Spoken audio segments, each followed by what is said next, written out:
Good morning, everybody. This video is going to be a test video to see if I can actually pull this off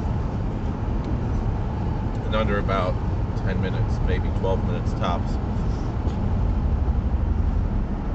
I'm going to be speaking at a forum on Zoom next month, discussing the various expressions of Judaism in Orange County, New York.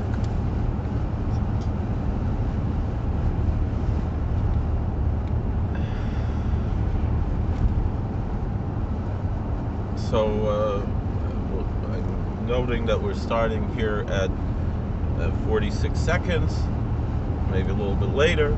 So we'll include that, and we're going to get started now with this.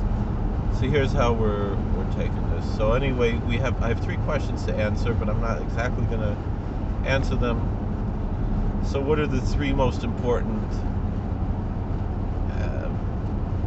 practices or beliefs in Hasidic Judaism? What are 3 special or unique practices or beliefs in Hasidic Judaism? And what is the current role of women in Hasidic Judaism? And so we're starting at 123.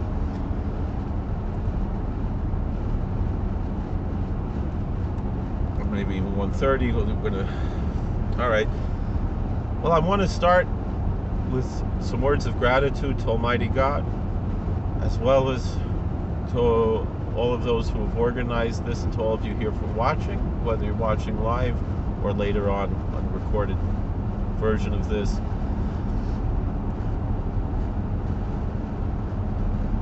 I'm a Hasidic rabbi, but I wear many hats, not only many Hasidic hats, but I serve currently as an assistant rabbi at a general Orthodox synagogue, because Hasidic Judaism is within the milieu of Orthodoxy. I've served in other synagogues that are not, traditionally Orthodox as well.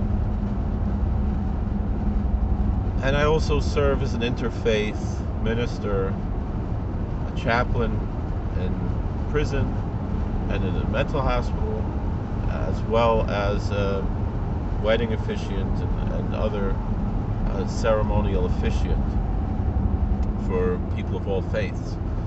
So I have kind of a broad scope of what I do and how I serve the community. But I have my own personal faith, which is Hasidic Judaism.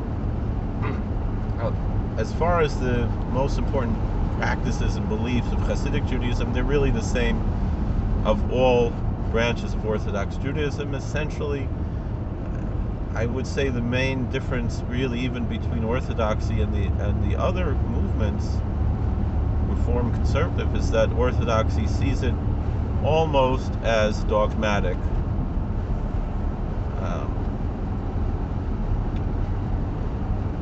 And we have basic, almost like a catechism of our 13 principles of faith. Those are the closest things that we have to our dogmas. And then we have our practices, daily prayers, dietary laws, holidays, the Sabbath, purity laws, mikveh, and so forth.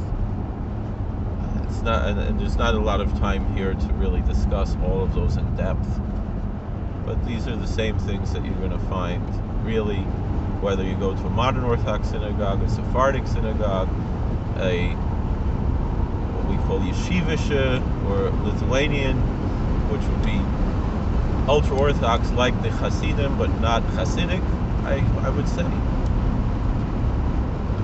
And these other various movements that we have, and communities that we have within Orthodoxy.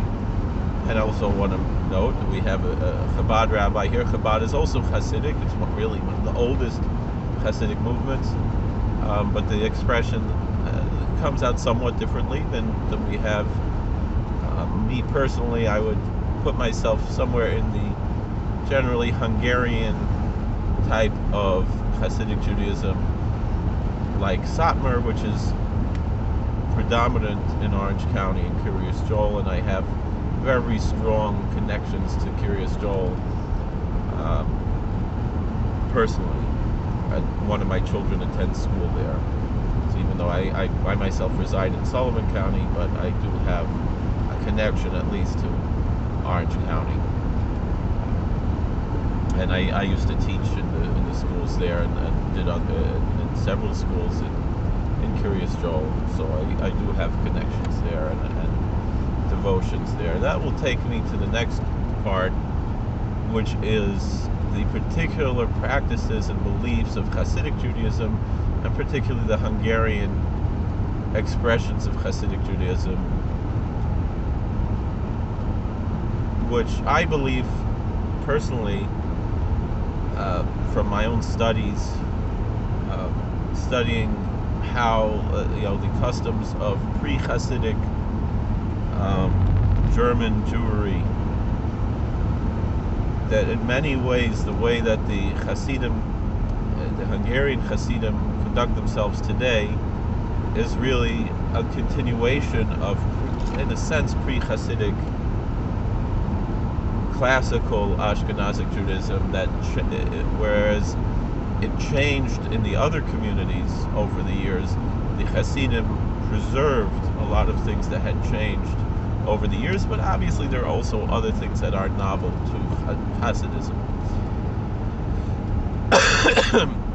But my family did come, at least on one side, from Hungary, and before that from Germany and Bohemia, and at least one, actually a conservative rabbi who was a scholar of Hasidism, has been quoted as saying that really the Hasidic movement predates the Baal Shem Tov back to my ancestor, the Maharal of Prague. And again, one of his grandchildren, again my ancestor, Rabbi Bacharach of Worms in Germany. When I study his writings, I really feel like this is much more of what today would fit into a Hasidic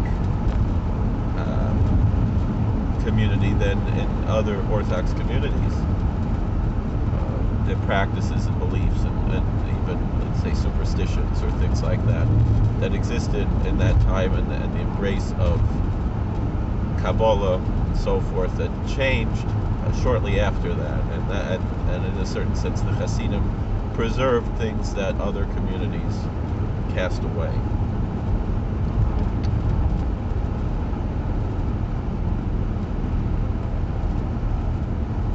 So what are the practices that I think are interesting in beliefs? I think the most important unique belief, which is not shared by all Hasidim, but certainly is my belief and is the belief of the Satmar community in Kiryas Joel, is the most shocking to most people, is the anti-Zionist theology of the Satmar community, which expresses itself in different ways in different communities, and it's not only a Satmar ideology, it's something that can be found in, especially earlier in history.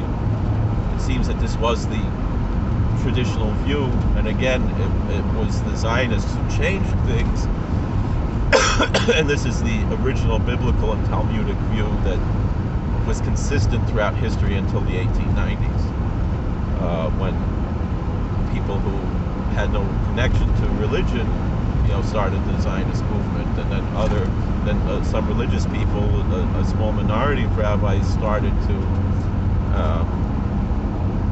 see that as possibly being somehow connected to eschatology. The Satmar view is that it's not connected to eschatology, and it's actually dangerous. And the proof that they'll bring from that is that how many Jews have been and other people have been killed in the wars and terrorism in Israel, and not only in Israel but throughout the world, in reaction to Israeli policies and so forth. That doesn't mean that they wouldn't live in the Holy Land, but generally the Satmar and other anti-Zionist ultra-Orthodox Jews who live in the Holy Land will try to avoid any interaction with the state of Israel, even to the point of trying to use American money if possible, maintaining citizenship in other countries, whether in America or in England or Belgium or wherever they came from, and things like that. As far as particular Hasidic practices, among the Hungarian Hasidim, it's interesting how everything is the reverse of how you have, let's say, from the Russian Hasidim, like Chabad, New Square, and some of the other groups.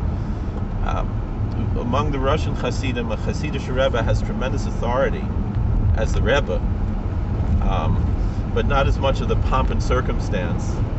Whereas by the Hungarians, there's a lot of, it's almost the Hasidic Rebbe is almost like a figurehead, like the modern day European monarch, where you have all these fancy things, and the Rebbe will wear a fur coat and have a gold cane or a silver cane, and all this pomp and circumstance and tradition, but really the power in the community is, he's more or less a figurehead and a spiritual leader.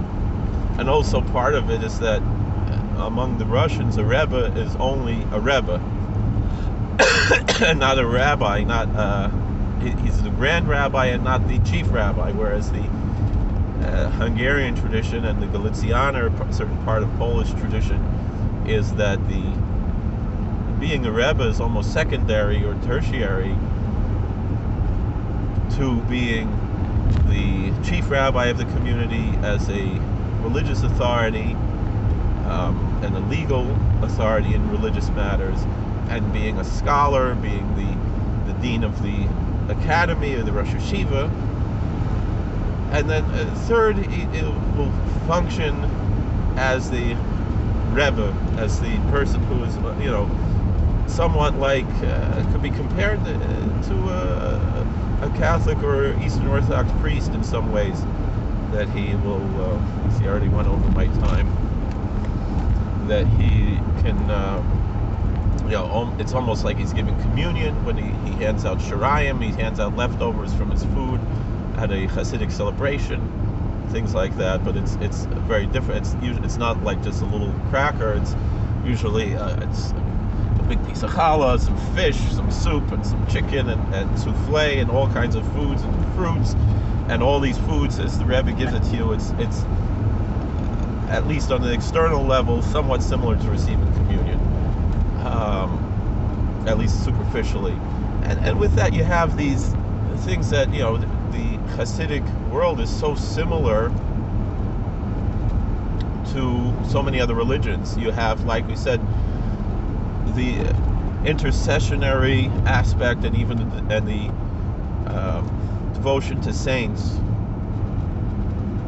similar to whether it be Catholicism, Eastern Orthodox Christianity, or in a certain sense Shia Islam and Sufi Islam, probably more similar, probably the most similar. But then you have belief in predestination that is similar ideologically, but to Calvinism, but practically really the opposite.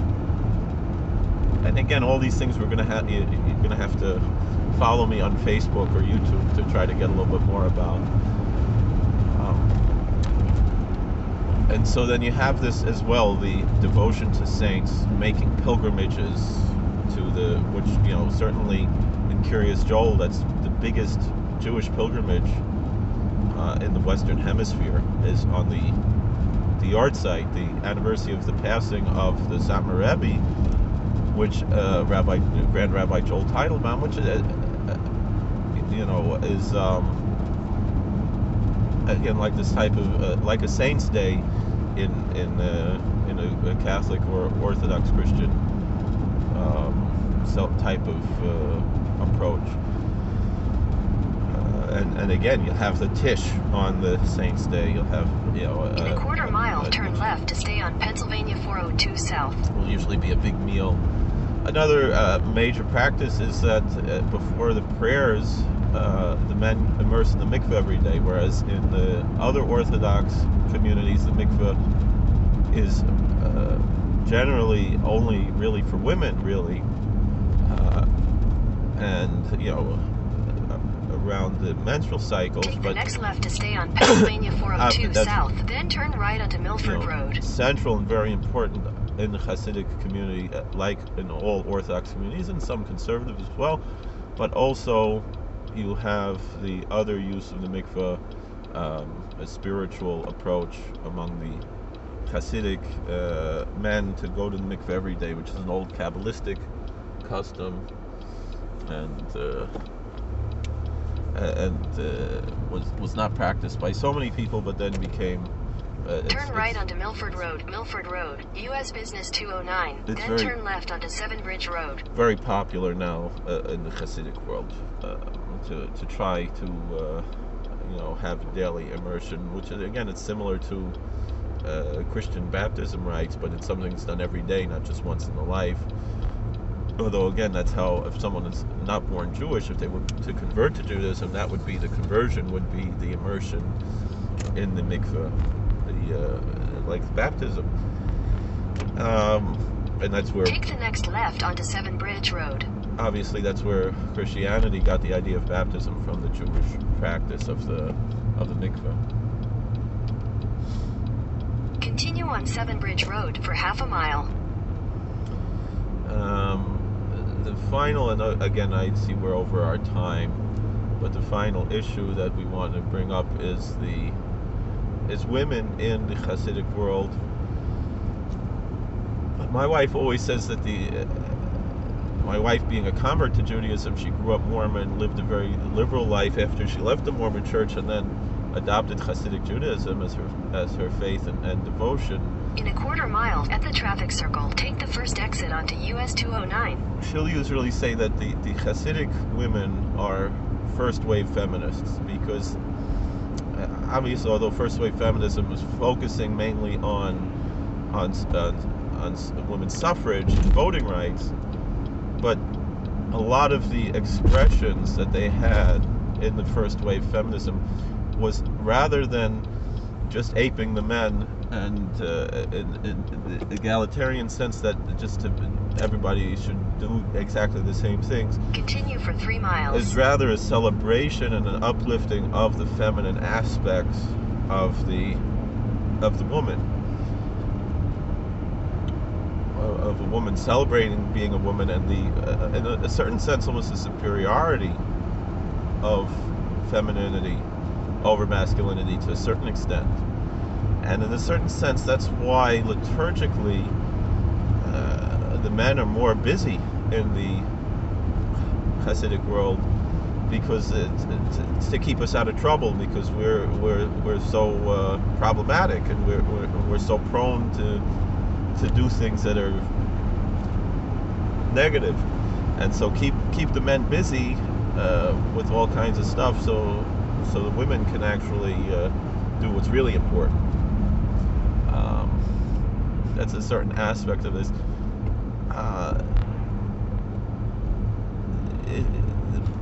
It was mentioned how in Reform and Conservative Judaism there was the ordination of women, and how that was seen as radical at the time, and now has become the norm.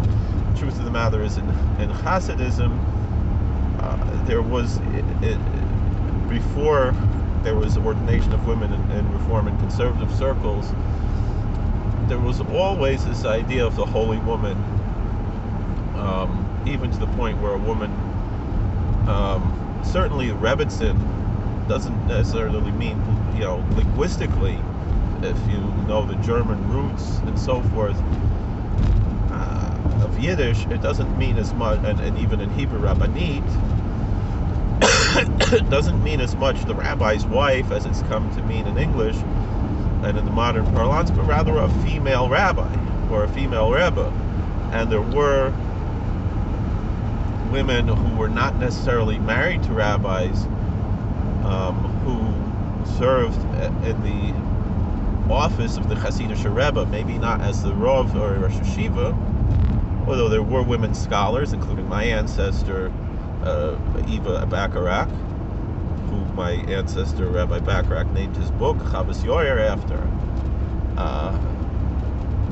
who was a well-recognized rabbinical scholar that the male rabbis would go and ask questions to, because she knew things that the men didn't know, and she was a greater scholar than a lot of the men. And this is back in the early 1600s, you know.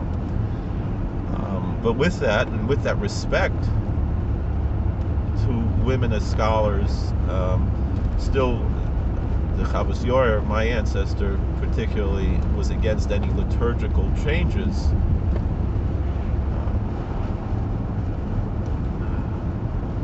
But the truth of the matter is that's more of a customary issue than a fundamental issue. In a quarter mile, keep right at the fork. Follow signs for I-80 West, US 209 South. So, in any event, the position of women, like for example, in Curious Joel, this is part of history, was that the Rebbetzin is always seen as the partner of the Rebbe, the equal of the Rebbe, and to a certain point, the truth of the matter is in there's a dissident group, a really extremist dissident group in Curious Joel, that refused to recognize the previous Satmar Rebbe because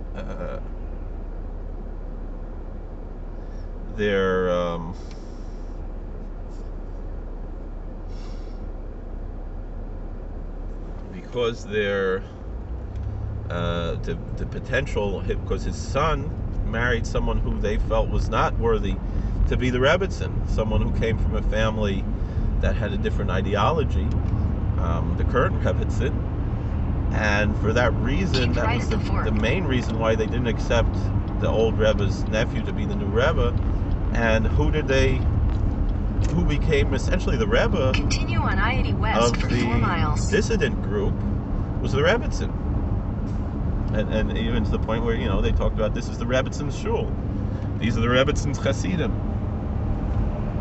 You know, that was the way that the more extreme group, and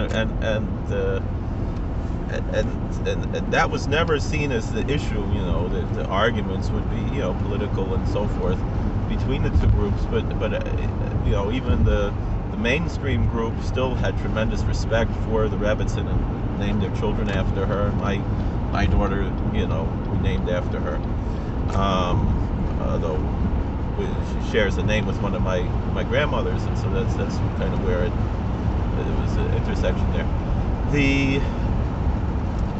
And the current role of women is that the women generally are the ones who really are in control in that community. I'm not saying this as an apologist. I'm saying this is really, they're really the ones who are, first of all, they have more of a secular education, you know, who knows how to speak English, you know.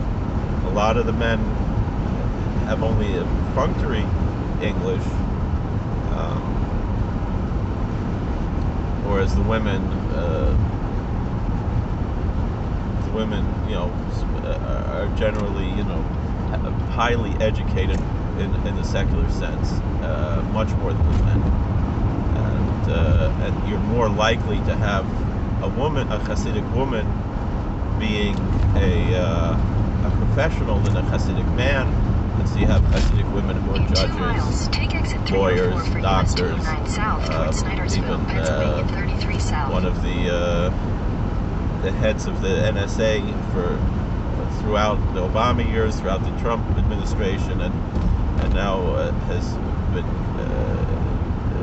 accepted into the current administration. And Neuberger is a Hasidic woman. And Hasidic women are much more likely to go to college than the Hasidic men. I went to college, but I didn't grow up like this. And so when there was some controversy some years ago about the schools in Curious Joel saying they would not hire any of their women to teach in the school if they went to college.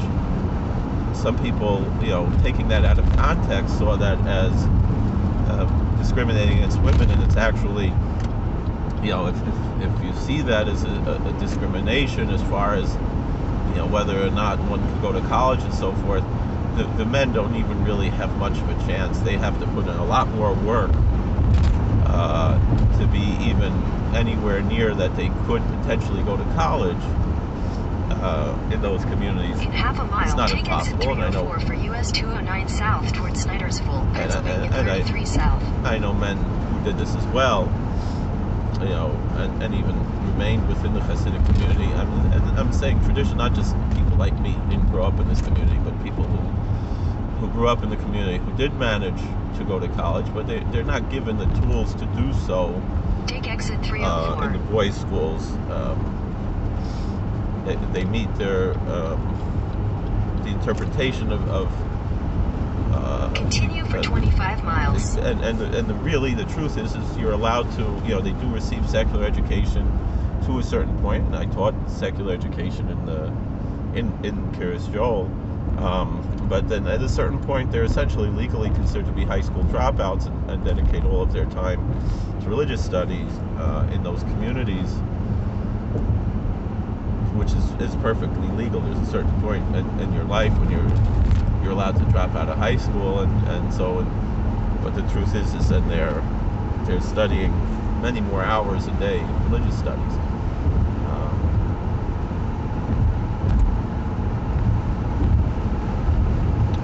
But a great deal of men also manage with that to open their own business, be very successful. I remember myself, I was a chaplain in a nursing home,